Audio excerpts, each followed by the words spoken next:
नमस्ते। सोचिए क्या हो अगर किसी को एक ऐसे जुर्म के लिए कोर्ट में घसीटा जाए जो उसने किया ही नहीं। आज हम सुप्रीम कोर्ट के एक बहुत ही दिलचस्प केस को समझने वाले हैं जो लोगों को ठीक ऐसी ही गलत कानूनी लड़ाइयों से बचाता है। अदालतों में ना एक लाइन बहुत कॉमन है जो अक्सर सुनने को मिलती है। सबूत ट्रायल में देखे जाएंगे। और ये एक ऐसी लाइन है जो किसी भी केस को सालों साल चलने वाले ट्रायल में धकेल सकती है। पर यहाँ एक बहुत बड़ा सवाल खड़ा होता है, क्या हो अगर वो ट्रायल ही अपने आप में एक नाइंसाफी हो। आज हम इसी को समझने वाले हैं और देखेंगे कि भारत का सुप्रीम कोर्ट कैसे एक बहुत जरूरी सुरक्षा कवच की तरह काम करता है। तो चले कहानी की शुरुआत करते हैं एक ऐसी सिचुएशन से जो किसी के लिए भी एक बुरे सपने जैसा हो सकता है। जरा सोचिए, किसी पर कोई झूठा क्रिमिनल केस कर दे और कोर्ट उस केस को खारिज करने से मना कर दे। बस फिर तो वो इंसान सालों तक चलने वाले मुकदमे में फंस जाता है। हम आज एक ऐसे ही लैंडमार्क केस को देख रहे हैं जिसमें सुप्रीम कोर्ट ने बिल्कुल इसी सिचुएशन को देखा और इंसाफ के लिए एक बहुत जरूरी नियम बनाया। तो आखिर इस केस में हुआ क्या था जो बात सुप्रीम कोर्ट तक पहुंच गई। चलिए अब जरा उन फैक्ट्स पर नजर डालते हैं जिनसे ये सारा कानूनी बवंडर शुरू हुआ। देखिए, मामला शुरू तो हुआ था एक आम सिविल डिसएग्रीमेंट से, मतलब पैसों के लेन देन को लेकर कोई अनबन थी। लेकिन बात तब बिगड़ गई जब एक पार्टी ने दूसरी पार्टी के खिलाफ क्रिमिनल कंप्लेंट यानी एफआईआर दर्ज करवा दी। तो ये एफआईआर को रद्द करना या क्वाश करना, इसका मतलब क्या होता है? देखिए, ये एक बहुत ही पावरफुल कानूनी तरीका है।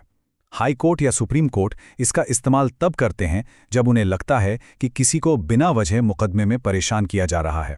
मतलब ये कानून के गलत इस्तेमाल को एकदम शुरू में ही रोक देता है। और इस केस की जड़ असल में यही थी। मामला तो पूरी तरह से सिविल था, पैसों के लेन देन का झगड़ा, लेकिन उसे जबरदस्ती क्रिमिनल केस की शक्ल दे दी गई। ऐसा अक्सर होता है, शायद दूसरी पार्टी पर दबाव बनाने के लिए। अब जिस पर आरोप लगा था वो इसी दलील को लेकर हाई कोर्ट पहुंचा कि भाई ये तो सिविल मामला है। उसे उम्मीद थी कि राहत मिलेगी, लेकिन हुआ ठीक उल्टा। हाई कोर्ट ने याचिका ही खारिज कर दी। उनका कहना था, नहीं, ये तो फैक्ट्स का झगड़ा है, सबूतों की जांच तो पूरे ट्रायल में ही होगी, हम इस स्टेज पर दखल नहीं दे सकते। लेकिन इसी सोच के ठीक उलट सुप्रीम कोर्ट ने बाद में एक बहुत पावरफुल बात कही। ये बात हाई कोर्ट के उस हम दखल नहीं देंगे वाले रवैये को सीधे सीधे काटती है और दिखाती है कि उनकी सोच में कितनी बड़ी कमी थी। तो मतलब गलती कहाँ हुई?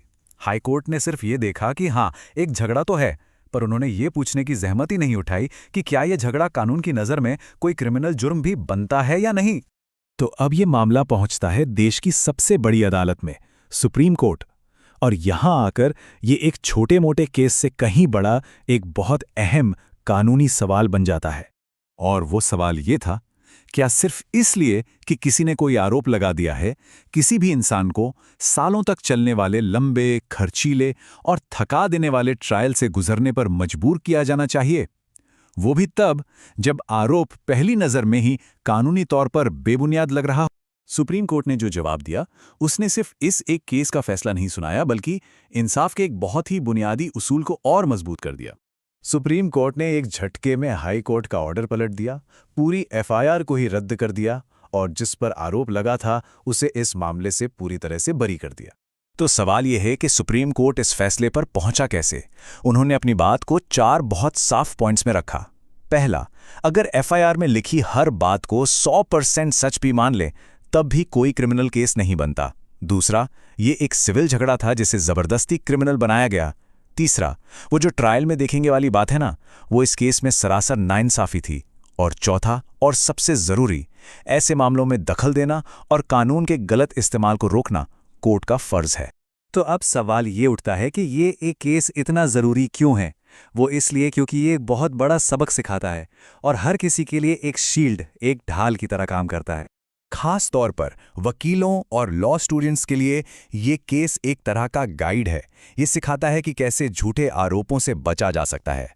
और इस केस से जो सबसे बड़ा कानूनी सिद्धांत निकल कर आता है वो ये है कि अगर एफआईआर को देखकर पहली नज़र में ही कोई जुर्म नहीं बनता तो उस पर क्रिमिनल केस चलाना कानून का मजाक उड़ाने जैसा है। और आखिर में पूरी बात इस एक लाइन पर आ जाती है कि हर एफआईआर कोई पत्थर की लकीर नहीं होती, और जब कानून का गलत इस्तेमाल होता है तो सुप्रीम कोर्ट ही इंसाफ की आखिरी ढाल बनकर खड़ा होता है। पर यह हमें एक बहुत बड़े सवाल के साथ छोड़ जाता है। अगर अदालतों को ही बार बार आके कानून को गलत इस्तेमाल होने से बचाना पड़ रहा है, तो ये हमारे लीगल सिस्टम के बारे में क्या बताता है? ये सोचने वाली बात है ना?